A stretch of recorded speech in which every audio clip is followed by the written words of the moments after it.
Buongiorno e buona domenica e bentornati in diretta con il nostro Focus TG. Come sempre il nostro sarà un viaggio tra le news del territorio, tanta attualità ma soprattutto tanta cronaca. Partiamo proprio da qui e andiamo nel veneziano, esattamente a Venezia, nel centro di Venezia, dove ieri pomeriggio un uomo si è tolto la vita con un colpo di pistola.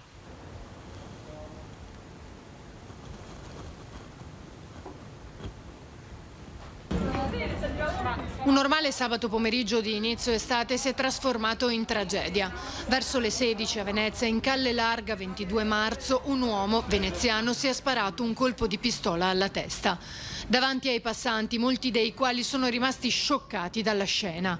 Sentendo il forte rumore e alcune grida, i negozianti e i residenti della zona, a 2 passi da Piazza San Marco, sono corsi fuori trovandosi davanti la macabra scena.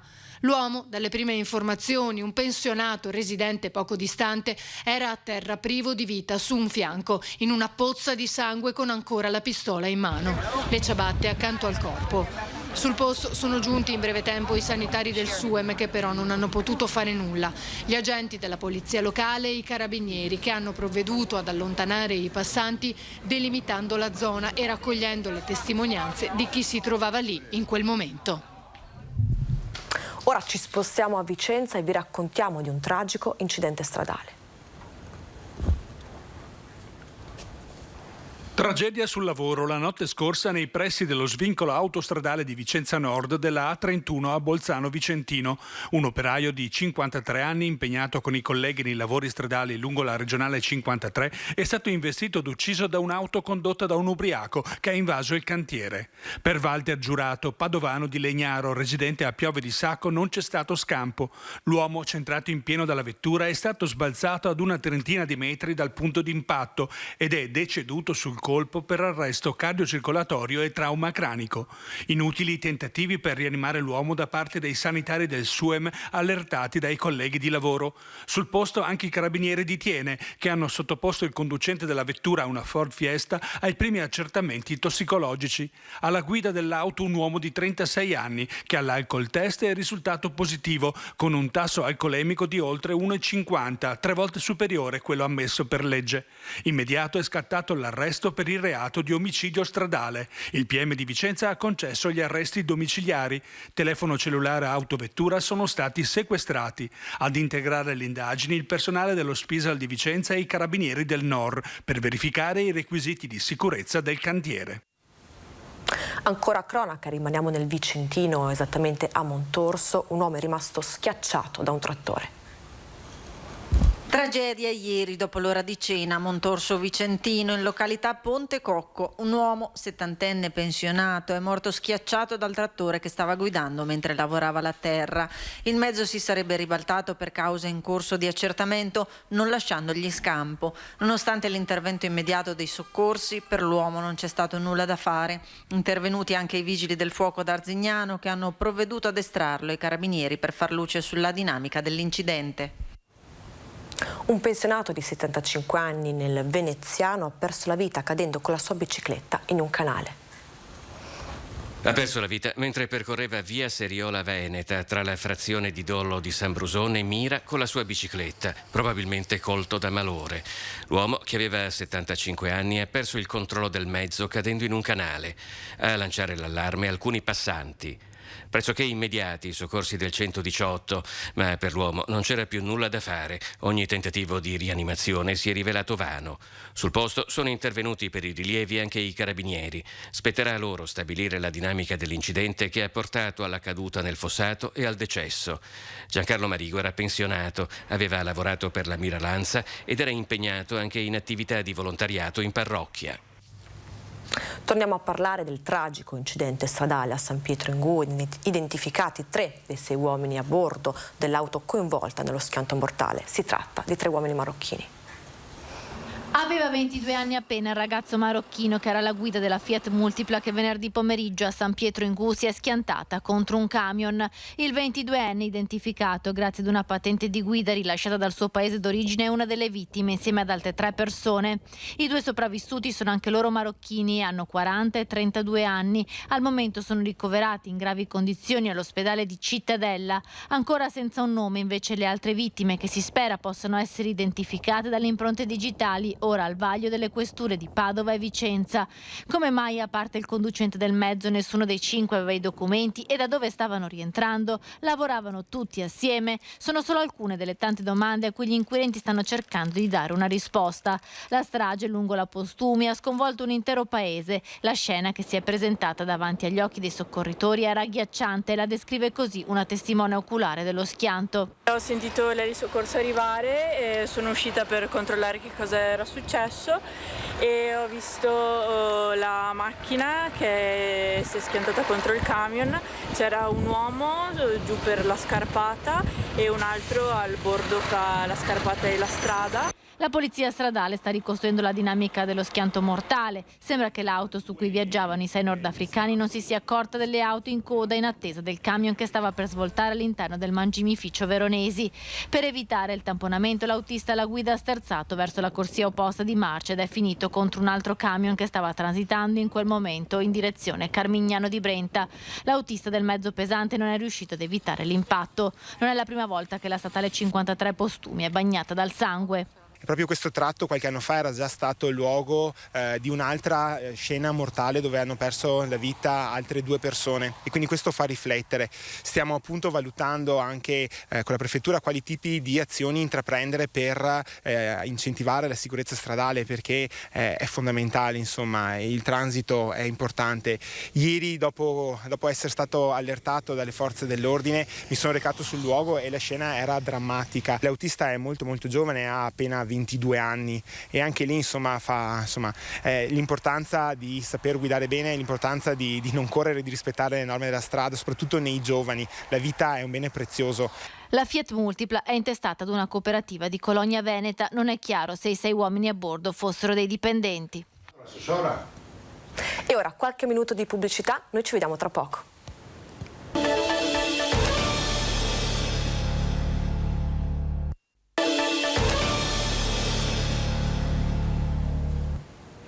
Bentornati in diretta col nostro Focus TG, continuiamo con la cronaca. Si sono concentrate sul torrente Lastego le ricerche di Valeria Rosato.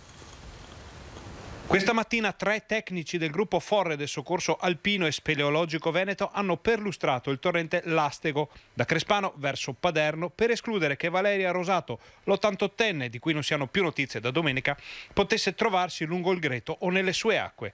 I soccorritori hanno scandagliato le pozze verificando salti di roccia e controllando tra la vegetazione ripariale con il supporto di una squadra del soccorso alpino della Pedemontana del Grappa. Non è emersa alcuna novità. Valeria è alta 1,68 m di media corporatura, porta i capelli grigi chiari raccolti e ha occhi marrone. Indossa una felpa grigia e pantaloni grigi, è uscita di casa con una vestaglia rossa ma potrebbe non averla più addosso. Calza, ciabatte e nocciola. Chiunque l'avesse vista o abbia sue notizie è pregato di contattare i carabinieri al 112. E ora ci spostiamo a Vicenza. È stato arrestato un uomo pakistano perché molestava studentesse su un autobus. Avrebbe molestato su un bus 8 studentesse, di cui 4 minorenni, che stavano tornando a casa dopo la giornata di scuola. In arresto è finito un cittadino pakistano di 49 anni, disoccupato e regolare in provincia, accusato di violenza sessuale aggravata. L'episodio è accaduto nel primo pomeriggio di ieri a bordo di un autobus del servizio pubblico di Vicenza. Secondo le ricostruzioni, l'autista, richiamato dai passeggeri e dalle urla di alcune persone, ha fermato la corsa all'altezza di Viale Aldo Moro, cercando di capire cosa stesse succedendo. Ha raccolto le testimonianze delle ragazzine, alcune in lacrime e visibilmente scioccate, che hanno raccontato subito delle pesanti molestie ricevute dall'uomo. Il conducente ha così chiamato la polizia, che è arrivata sul posto con diverse pattuglie, ha sentito le 8 giovani, procedendo all'arresto dell'uomo. Secondo il racconto delle ragazzine, una volta a bordo si sarebbero imbattute nell'individuo che prima le avrebbe fissate insistentemente per poi ostruire la discesa dal mezzo mentre cercavano di allontanarsi. L'uomo, con a carico precedenti penali per reati contro il patrimonio, è stato portato in questura e arrestato con l'accusa di violenza sessuale. Su disposizione del questore della provincia di Vicenza, Paolo Sartori, l'ufficio immigrazione ha avviato le procedure finalizzate all'espulsione dal territorio nazionale una volta terminato l'iter di giustizia. Apriamo la pagina della sanità, andiamo a Torre di Quartesolo, arriva la medicina di gruppo.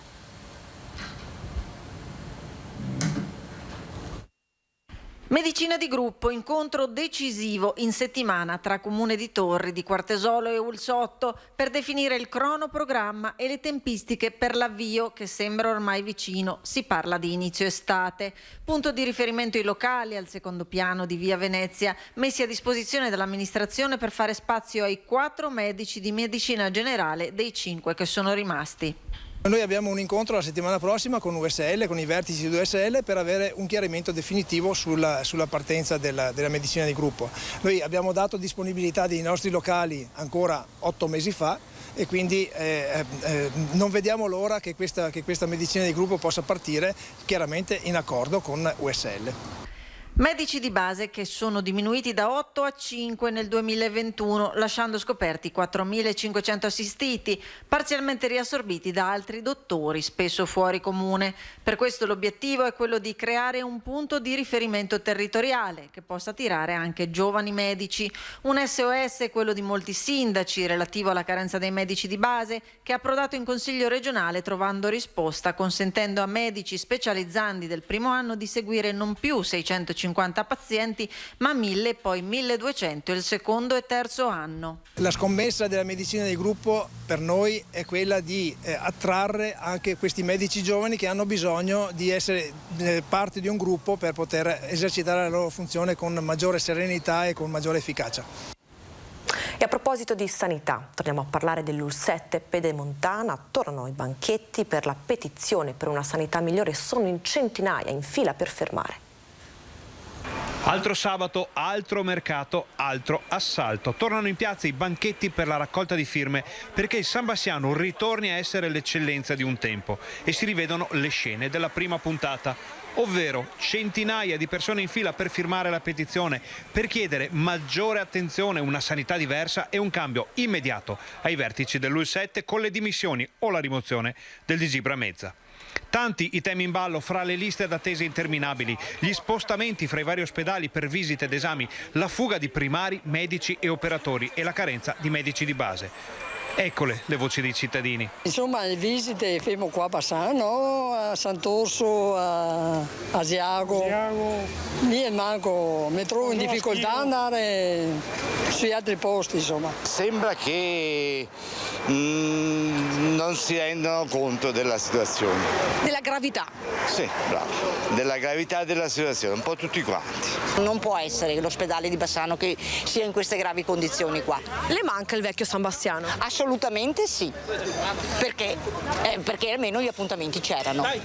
Adesso da quando c'è questo direttore qua, che non so come l'abbiano fatto mettere i politici. Sono qui a firmare perché è giusto difendere i diritti e la salute pubblica di tutti i cittadini, non per me personalmente, ma penso alle persone fragili, ai bambini, agli anziani e a chi soffre di patologie molto gravi. Speriamo che adesso con questa firma tutti quanti che si metta a posto questo ospedale. Abbiamo un ospedale di Bassano, siamo di Bassano, che ci segue a Bassano. Inutile che io abito Viale Venezia, 10 minuti sono all'ospedale, devo andare a Asiago, a Tiene. Più onestà e servizi ci devono essere. No? Che devono pagare questi poveri vecchi, devono pagare in privato per farsi una visita della roba. Dopo si sente dire, ma dove eri prima? Siamo stanchi sul sistema della sanità di Bassano. Sì, uguale. Che cosa siete stanchi? Situazione, perché non è possibile andare a Sant'Orso, anche lui ha dovuto fare un intervento, andare là che l'abbiamo qui a 2 passi, perché noi stiamo proprio a 2 passi. L'ospedale no, medici di base no, cosa facciamo? Non paghiamo più la mutua e andiamo a pagamento. Una battaglia, quella per la sanità della pedemontana e del Sambassiano, che non ha colore politico o simboli di partito, come invece qualcuno vuol far credere. Una battaglia che parte dai cittadini, i quali chiedono che qualcuno li ascolti e che qualcuno risponda alle loro domande, ora. Cambiamo pagina, ma rimaniamo nel territorio bassanese. Arrivano i primi numeri dei danni della secca del canale Cabarzizza. Sono decine di migliaia di euro per sistemarlo bene. Non sono 1.000 euro, ma siamo più vicino ai 15 che ai 10 se vogliamo fare cose fatte bene, perché sono buche, sono di giù, è tutto è tutto da mettere a posto. L'acqua ancora non arriva, ma ecco che arrivano i primi danni. Un conto salato, più di 15.000 euro, quello presentato dall'asciutta del canale Cabarzizza al campo da calcio del centro sportivo San Vito a Bassano. Un canale a secco da più di 20 giorni, una mancanza d'acqua che sta creando danni irrimediabili all'agricoltura, ai cittadini e all'intero territorio, nessuno escluso. Quest'anno non abbiamo mai utilizzato, eravamo pronti 15 giorni fa, 20 giorni fa. L'abbiamo vista, abbiamo detto puliamo le pompe in modo che se fossimo pronti, abbiamo aspettato il giorno dopo eravamo senza acqua. E adesso ci sono danni? Danni sì, perché adesso viene su tutta l'erba che fa altro che danno, muore quella buona e viene su tutta l'erba pesticida, diciamo. E chi paga adesso? Chi paga? Purtroppo sentiremo un attimo il comune se per caso ci dà una mano, perché qua sono soldi, bisogna proprio arieggiare tutto e seminare e lasciare il campo fermo per un mese e mezzo, 2 mesi. Danni che saranno ripagati dalle tasche dei cittadini e dei privati, danni che potrebbero essere ancora più ingenti a causa delle temperature estive di questo mese di maggio. E in questa situazione ormai drammatica, Enel fa sapere che lunedì probabilmente verrà riaperta l'acqua nel canale Cabarzizza. Il tempo delle promesse è scaduto, servono fatti, ma soprattutto serve acqua. E ora qualche minuto di pubblicità, ma noi ci vediamo tra poco.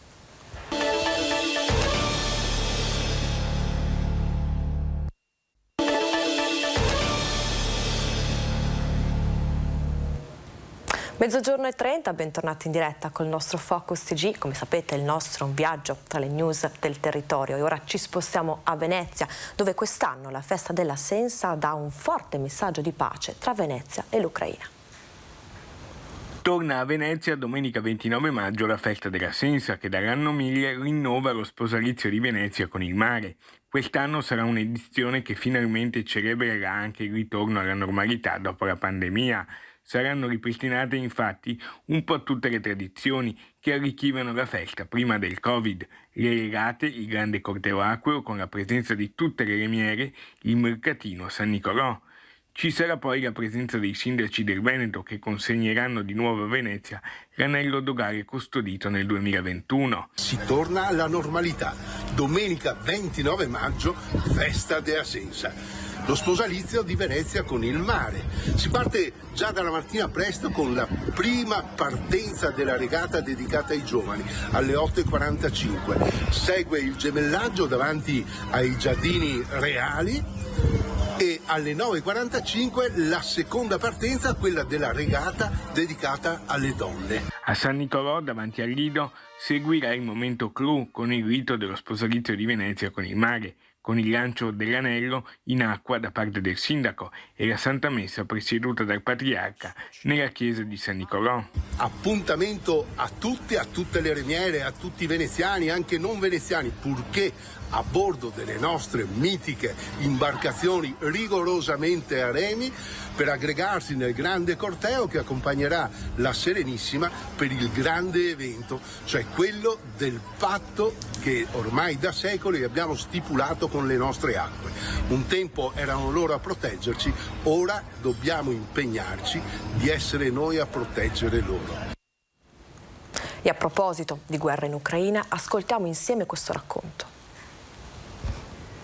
Appena varcato il confine si è subito capito dove stavamo andando, abbiamo visto barricate, tornando indietro abbiamo visto abbracci tra famiglie che si stavano lasciando, il marito, la moglie che andavano al fronte e le famiglie che rimanevano. Federica Toninello fa parte di quella delegazione di veneziani che sono andati a Leopoli, nell'est dell'Ucraina, in missione umanitaria nell'ambito dell'International Labour Network for Struggle and Solidarity, una rete internazionale di sindacati e centri sociali. I veneziani hanno preso un autobus a Varsavia assieme a polacchi, brasiliani, francesi e lituani e, per quanto li riguardava, un camioncino con 80 kg di aiuti umanitari. Generi alimentari, generatori elettrici, tutte da lavoro, strumenti da lavoro, tutte cose che sono state direttamente richieste dai sindacati con cui eravamo in contatto, quindi tutte richieste che venivano dalla popolazione. Altri aiuti saranno portati a breve tramite una raccolta fondi. Quella che si è messa in piedi è una solidarietà internazionale dal basso, dalla gente per la gente. Una solidarietà che questi gruppi hanno inteso esprimere anche con l'occupazione simbolica per qualche ora di VAC Foundation alle Zattere, fondazione di arte contemporanea dell'oligarca russo Leonid Mikhelson. Stare all'interno di un paese in guerra è sicuramente molto forte. Quello che si capisce è che la guerra non è solo le bombe, la guerra è un qualcosa che tocca quotidianamente. Quello che abbiamo capito è stato proprio come la guerra rientri in ogni singola azione quotidiana, in ogni problematica. Ogni problematica viene enormizzata. C'è stato parlato appunto del problema del fatto che tantissime persone appunto anziane non conoscano, non utilizzino la tecnologia, per cui in questo momento si ritrovano sole e isolate. Anche questo è un lavoro che stanno facendo. C'è stato parlato di tutti i problemi psicologici delle persone più giovani. Apriamo ora la pagina dell'economia e facciamo il punto sulla situazione economica del Veneto con Leopoldo Destro, presidente di Assindustria Veneto Centro. I segnali già di qualche difficoltà legata soprattutto alla parte delle commodities, quindi alle materie prime, all'energia del gas, c'erano anche pre-guerra. Chiaramente il conflitto in Ucraina questo le ha solo aggravate e quindi chiaramente le dinamiche sono difficili. I dati però rimangono positivi, le aziende hanno ancora dei buoni portafogli ordini e questo quindi dà sicuramente grande fiducia. Chiaramente il contesto è un contesto difficile, complicato per tutte appunto le tematiche legate alle commodities, però su questo noi dobbiamo lavorarci e quindi cercare con il governo italiano e l'Europa di trovare chiaramente le sinergie utili per fare in modo di attenuare queste difficoltà. Da 2 settimane Assindustria Veneto Centro e Confindustria Venezia Area Metropolitana di Venezia e Rovigo sono al lavoro sul progetto di fusione. Il cammino è in itinere, nel senso che abbiamo appena iniziato la condivisione con tutti gli associati per capire appunto quanto è apprezzata questa aggregazione, che deve avere una valenza fondamentale, cioè quella di crescere come massa critica per permetterci di avere una progettualità anche più ampia e più forte e quindi per dare ancora più spessore e più forza alle nostre aziende. E a proposito di economia torniamo a parlare del caso Electrolux. Fa notizia Electrolux perché è una grossa azienda, però vi assicuro che molte aziende che non sono conosciute al pubblico stanno soffrendo moltissimo.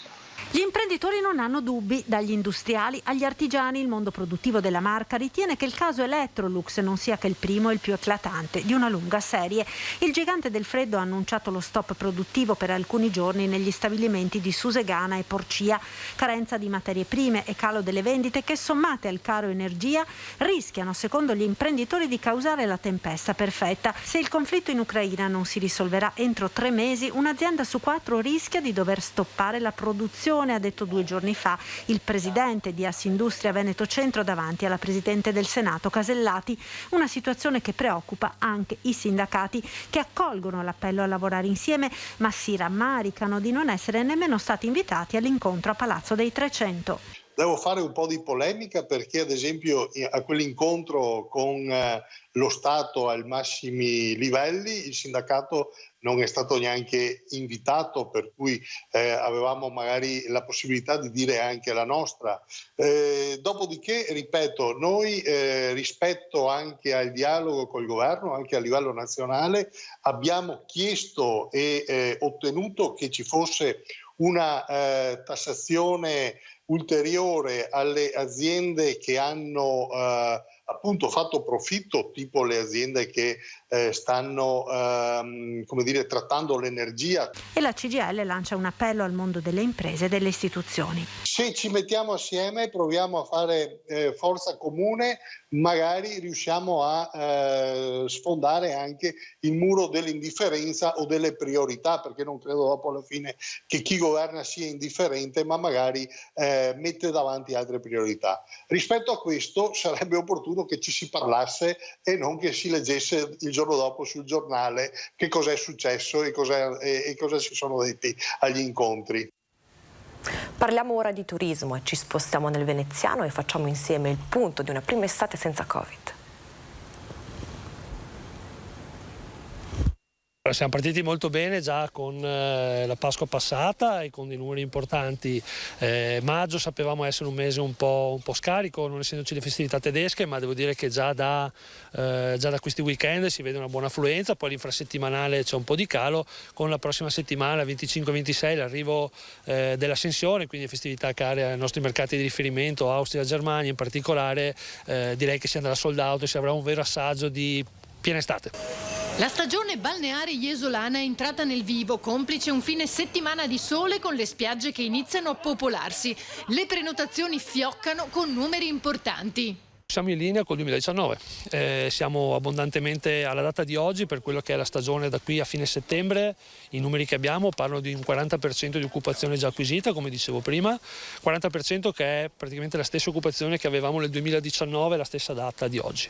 Rispetto al 2021 siamo abbondantemente al di sopra di 13 punti circa, eravamo intorno a un 27% di occupazione acquisita, sempre ad oggi, quindi direi che sotto questo punto di vista, sotto quello che è il cosiddetto pick-up della prenotazione, no? Quanto in anticipo la gente prenota, siamo tornati ai livelli prepandemici. Un lento ritorno alla normalità a partire dalla fine delle restrizioni. Il togliere la mascherina è quel accendi-spegni che ci fa veramente forse mettere la parola fine, ci auguriamo, su quello che sono stati i 2 anni di pandemia che abbiamo appena vissuto. E noi siamo andati tra le spiagge di Jesolo per sentire gli umori dei tanti turisti. Prima estate senza restrizioni, senza dover indossare la mascherina. Qui spiaggia tutto sembra tornato alla normalità, proprio come nei tempi pre-Covid, tra chi gioca a palla e gruppi di amici che sono tornati ad abbracciarsi.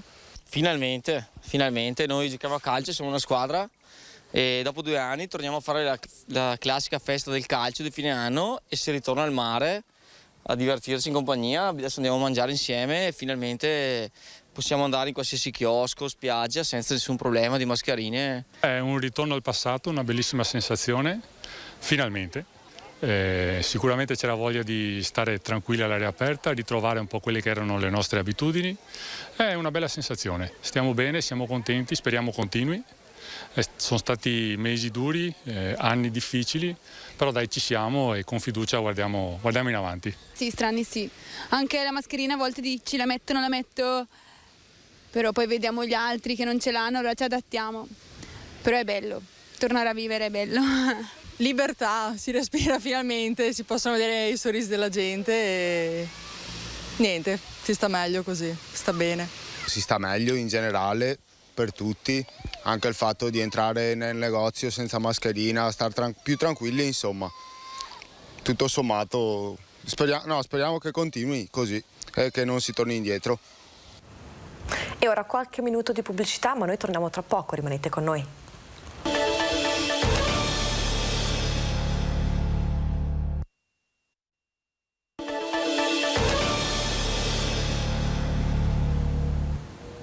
Eccoci tornate in diretta col nostro Focus TG, vi abbiamo lasciato con delle bellissime immagini dei tantissimi turisti sulle spiagge iesolane e ora ci spostiamo a Padova dove sono state scoperte delle microspie negli uffici comunali.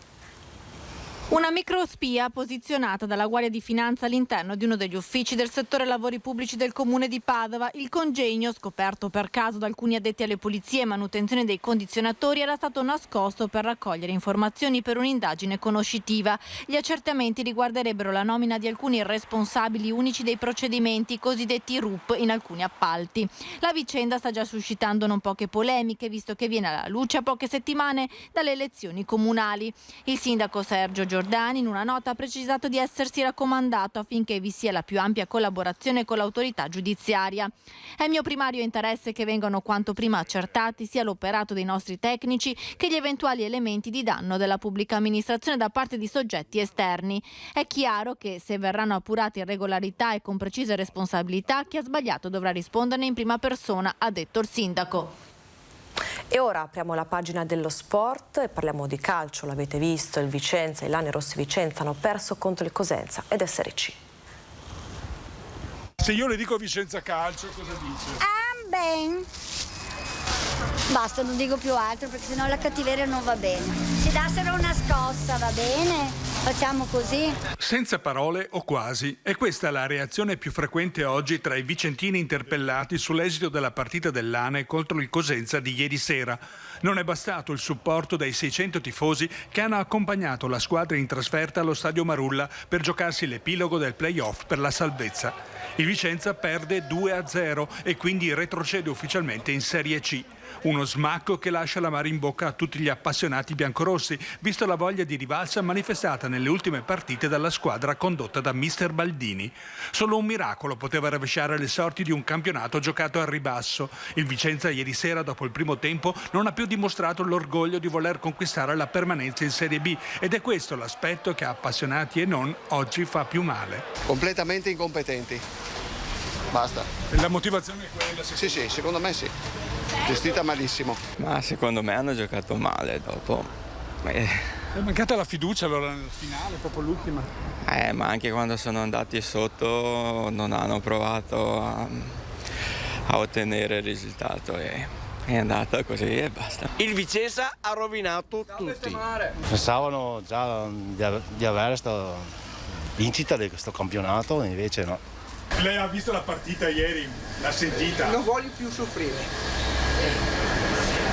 Ci credevano No, tutti. non credo più, con un presidente così no. Per me può andare anche in Serie Z, perché ormai il calcio non è più un calcio di una volta, è un calcio a questione di interessi. Quando che i signorini che comanda Vicenza li compra giocatori, come femo?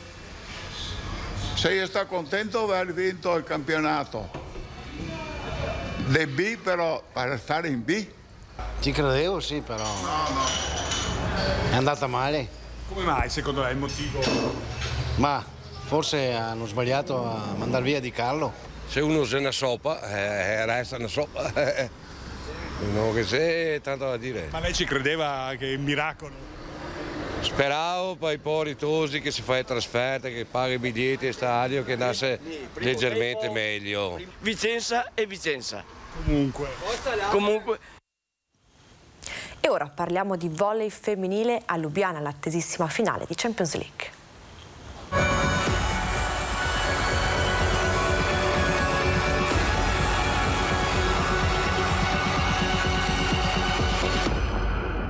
Sappiamo che questo è la giusta chiusura di un cerchio che volevamo.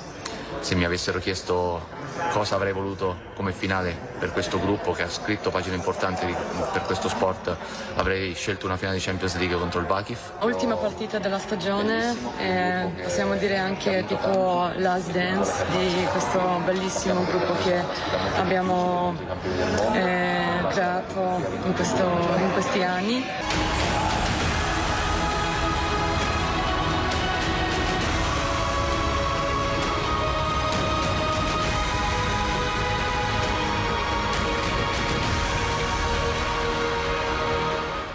L'hanno ormai tutti ribattezzata The Last Dance, parafrasando l'ultima stagione di una squadra leggendaria del basket NBA come i Chicago Bulls di Michael Jordan. Ma qui siamo in Europa e il campo è quello del volley. C'è area di ciclo che si conclude nella super sfida tra le due squadre più forti del continente. L'Imoco piglia tutto e la sua bestia nera, il Vakif Istanbul, l'unica in grado di battere le Pantere in un mondiale per club che mette ancora rabbia alle ragazze di coach Santarelli. Sfida incrociata che più incrociata non si può, dato che Paola Egonu, dopo la finalissima di Lubiana, indosserà proprio i colori delle turche, mentre la rivale superstella Isabel Haak passerà proprio da Istanbul a Conegliano. Una sfida da vincere soprattutto per i 1500 tifosi giallo-blu che saranno presenti sugli spalti sold out da 12.000 posti. Siamo strafelici di aver così tanto seguito, tutti quanti sono sicuro saranno vestiti di giallo e di blu per sostenerci, sarà veramente bellissimo. Sono sicuro che potranno darci quell'ulteriore spinta per provare a battere una squadra importante col Vakif. Sono felicissimo di avere loro al nostro fianco e speriamo di festeggiare qualcosa di bello insieme alla fine. Capitan Volost è pronto a orchestrare Plummer, Silla, Foli e De Cruyff, ma è chiaro che tutti gli occhi saranno addosso a lei, la magica Paola Egonu, chiamata a chiudere il cerchio dei suoi 3 anni d'oro a Conegliano. Una Egonu emozionata alla vigilia della partenza, ma pronta a trasformarsi nella macchina da punti e issare Conegliano di nuovo sul tetto d'Europa. Sarà Una partita interessante, sarà una partita bella, una partita emozionante e niente, ringrazio tutti, società, tifosi, ragazzi, staff e non vedo l'ora, ci vediamo il 22 a Lubiana. Cambiamo ancora pagina, da ieri Asiago è la città del formaggio.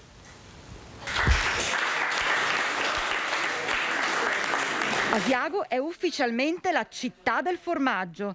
A sancire l'intitolazione l'ONAF, l'Organizzazione Nazionale Assaggiatori di Formaggi, che va a dare un valore aggiunto ad Asiago e a tutto l'altopiano, sancendo l'eccellenza, la qualità e la peculiarità di un formaggio conosciuto e amato in tutto il mondo, che porta il nome della terra dove è prodotto.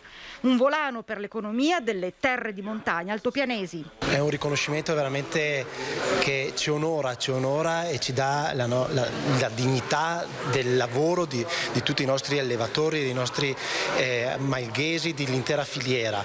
È un riconoscimento che sposa benissimo anche le azioni di marketing territoriale che stiamo compiendo attorno all'identità più rappresentativa del nostro territorio, quale è la malga. È il momento anche per spiegare al cittadino consumatore che per avere prodotti di qualità, per avere anche una gestione del territorio come viene fatta nelle nostre malghe, c'è bisogno di grande lavoro, di grande professionalità, ma anche di grandi costi. La targa sarà fissa all'ingresso della città di Asiago che fa parte di 14 località italiane, produttrici di formaggio che porta il loro nome, che si sono proposte all'ONAF. E questo deve essere un motivo di traino per valorizzare il prodotto e anche il turismo. Usciamo da un periodo terribile e nel nostro piccolo pensiamo che questa sia un'iniziativa che è partita con grande entusiasmo e quindi può sicuramente essere utile al territorio. Forte l'emozione del presidente del Consorzio Tutela Formaggio Asiago, nominato per l'occasione maestro assaggiatore del formaggio, Fiorenzo Rigoni,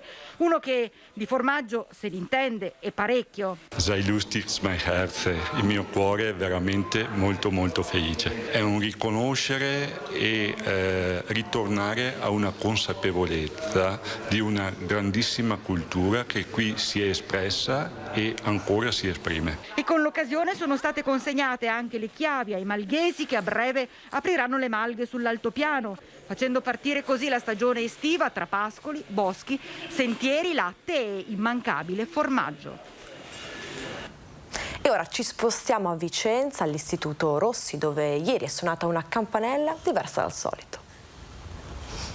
Viva la quinta CE e tanti auguri al nostro capoclasse vecchia canaglia. Tutti convocati dal preside, ma loro sono la quinta CE diplomata nel 1962. Nessuna ramanzina dunque, anzi il dirigente scolastico ha conferito loro attestati di benemerenza in occasione del 60° anniversario del conseguimento del titolo di perito industriale. Diploma che, ottenuto all'Istituto Rossi di Vicenza, ha un alto valore aggiunto in più. A dirlo, questi ex allievi che attraverso le loro storie personali hanno documentato come sia stato fondamentale la loro preparazione per l'apporto dato all'Italia del dopoguerra nel pieno del boom economico. Una questione di corsi e ricorsi storici. La figura del perito è ancora strategica in questo momento di ripresa dell'economia post-Covid. Sì, la figura del perito e dei tecnici è fondamentale per lo sviluppo tecnologico del Paese, tanto adesso come allora.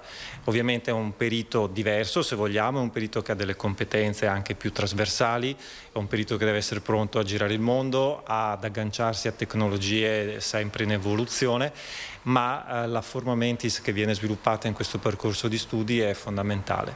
Il Rossi ci ha dato una grande opportunità, che è stata quella di formarci e poter poi affrontare un po' tutti i problemi della vita, non solo quelli legati al lavoro. Fin dai primi anni di istituto siamo sempre stati amalgamati e seguiti, diciamo, da insegnanti molto validi, secondo me. No? Moltissimo, ma importato sia nel carattere sia nell'istruzione e mi ha permesso di affrontare la vita con coraggio.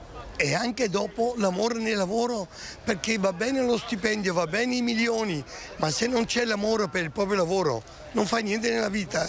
A proposito di corsi e ricorsi storici, questi ex compagni di scuola erano insieme durante l'invasione sovietica dell'Ungheria. 5.000 studenti vicentini sono partiti dal centro città e sono andati a Monteberico nel piazzale della Vittoria e lì ha avuto luogo un raduno vivace ma ordinato e autorizzato per la pace nel mondo contro i pericoli nucleari. E ieri a Noventa Padovana il sindaco si improvvisa giardiniere.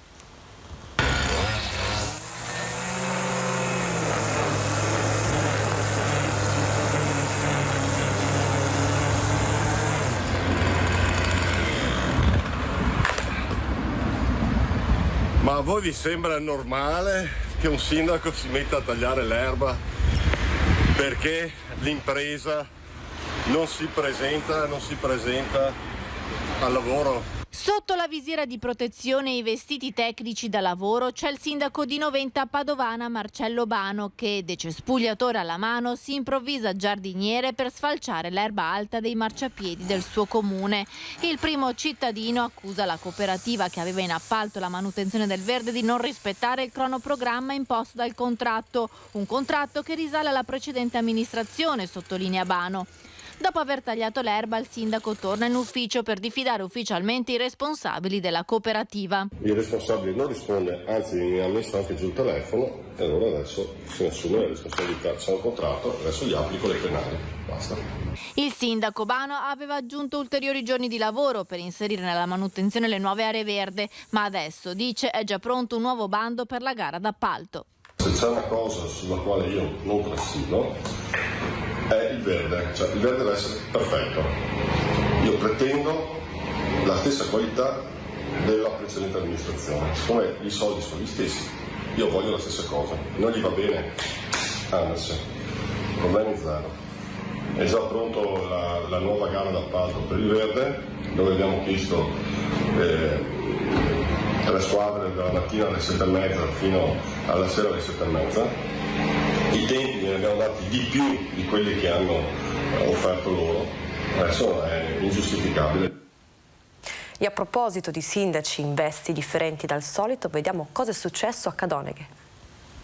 Romantico, romanticissimo. Marco Schiesaro, sindaco di Cadoneghe, ha sorpreso così, lui in ginocchio, l'anello al dito, la musica e una straordinaria emozione, la sua Giorgia, a cui ha chiesto la mano durante una breve vacanza in Marocco tra un impegno amministrativo e l'altro. Ed ora guardami negli occhi per tutta la vita, ha scritto poi Marco Schiesaro sui social. Una proposta d'altri tempi, con i 2 futuri sposi elegantissimi, lei in lacrime, lui raggiante. Matrimonio civile, manco a dirlo, nel municipio di Cadoneghe, religioso in Costiera Amalfitana, terra d'origine della famiglia della sposa. E la showgirl Simona Ventura era stata alla Mostra del Cinema di Venezia come regista del documentario Le 7 giornate di Bergamo. Una conduttrice di richiamo nazionale del calibro di Simona Ventura ribadisce anche oggi il suo senso di gratitudine verso gli alpini, in particolare per le tante iniziative intraprese proprio dagli alpini a beneficio della comunità durante la pandemia.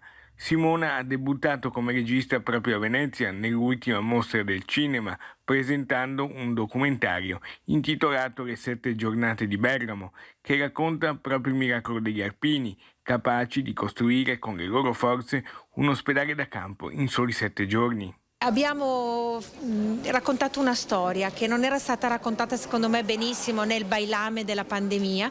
Questa storia raccontava di un miracolo, è un inno agli volontari. Questa storia raccontava di un ospedale di grande eccellenza, di grande qualità, costruito in soli 7 giorni. Grazie agli alpini che sono partiti in lancia e resta in questo ospedale. Un'iniziativa, dice Ventura, che racconta bene il carisma degli alpini. Venute lì per cercare di dare il loro contributo. Questo ospedale aveva 172 posti di terapia intensiva e subintensiva, sono morte pochissime persone. C'era una cura della protezione dei medici infermieri, che erano i gioielli da proteggere di questa struttura, quindi è stato fatto un lavoro bellissimo che andava raccontato e noi l'abbiamo raccontato con grande leggerezza e con grande positività. Questo era l'ultimo servizio, Focus TG torna domani alle 12 in punto, grazie per averci seguito e buona domenica.